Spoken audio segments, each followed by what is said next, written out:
I'm back with another review. I'm going back a bit to the episode 3, Revenge of the Sith. I've got the Senate Security Guard. He comes in either blue or red, and as you see, he is red. A lot of people actually prefer this guy over the older. I think it's the Power of the Jedi range. I could be wrong on that.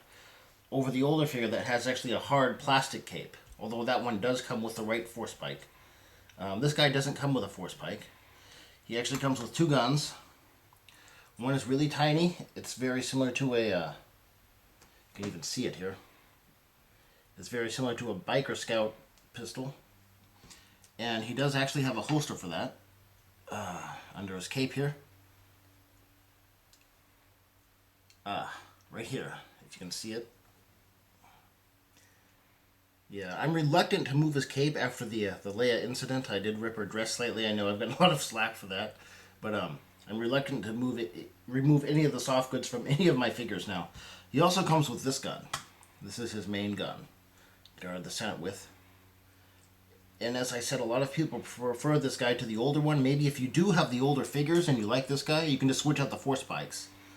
I've actually got an older figure I intend to do a review on, and that's what I just might do.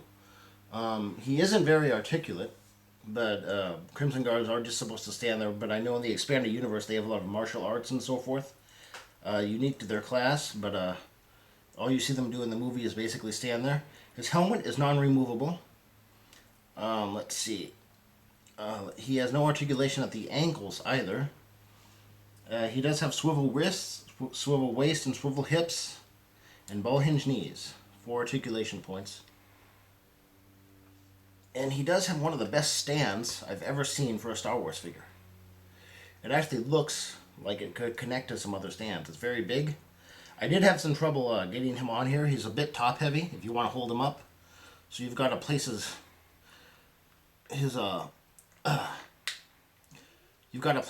peg on there rather firmly. I think, correct me if I'm wrong, but I think this is the same figure or a very similar one for the Force Unleashed video game, the Shadow Guard. They just paint it black, if I'm not mistaken. If I am wrong, well, I intend to get a Shadow Guard, review that, and compare them side by side. But if I am wrong, please tell me. And I know I do have the Crimson Empire comic pack, although it's unopened. I prefer to keep that mint and in deep storage. But I know the two figures from there, Kirkanos and Lord Jax, I believe, they're heavily based off this guy. They do have a removable helmet. This guy does not. And also with the Legacy line, the episode 6 figures are going to come out very soon. I know they're just wrapping up the episode 5.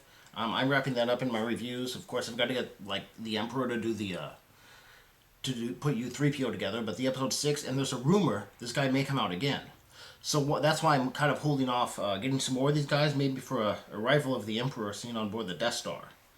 I know I owe you guys a Home 1 hangar bay diorama, and I'm going to put a good preview of that up next week. I don't have everything I want, but I've got probably 95% of it, so look for that next week. But I would eventually like to do the Emperor arrives on board the Death Star, very similar to my Thrawn scene, and for that I would need a few of these guys. So I'm going to just wait and see in the Legacy collection about Wave 7.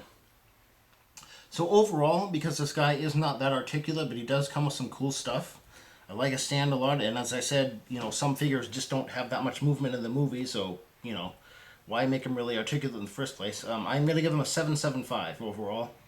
Actually, I'm glad he doesn't have a removable helmet, because I know if he does, they'll make him Tamara Morrison again. So, that's actually a plus for me. Yeah, it creates more of a mystery about the Royal Guard as well. So, you know what? I'll give him an 8. He doesn't have a removable helmet. That's a plus for me. I'll give him an 8 in that. If you love Tamara Morrison, I don't think he's a bad actor, but I don't think he should be everyone in Star Wars who's the bad guy. So, that's just my opinion. And he is red. I like him better than the blue one as well. So, pick one of these up if they don't come out in Wave 7. I'd go back and I'd definitely order one of these, especially if you have the older Royal Guards and you want to update them. Maybe you can switch this guy's weapons out with her Force Pike, okay? So this is Supreme signing out, and thanks a lot for tuning in. Stay tuned next week.